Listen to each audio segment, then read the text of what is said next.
আমরা অনেকেই কোরআন পড়ি, জ্ঞান অর্জন করি, কিন্তু যখন আমল করার সময় আসে তখন শুরু হয় আসল বাধা। শয়তান নানাভাবে প্রলোভন দেয়, দেরি করায়, ভুল যুক্তি দেয়। আল্লাহ তাআলা বলেন, শয়তান তোমাদের শত্রু, সুতরাং তোমরা তাকে শত্রু হিসাবেই চেনো।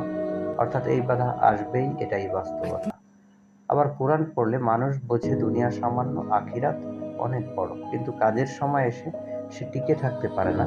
কেননা দুনিয়াটাকে এমনভাবে সাজানো হয়েছে যা মানুষকে টানে। আল্লাহ তাআলা বলেছেন, মানুষের জন্য সুশোভিত করা হয়েছে কামনা বাসনা। এখানেই পার্থক্য। অনেকে সত্য জানে কিন্তু দুনিয়ার টানে সরে যায়।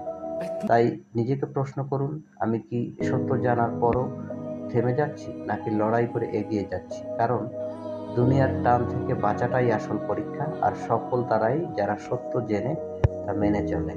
আল্লাহ তাআলা তৌফিক দান করুন।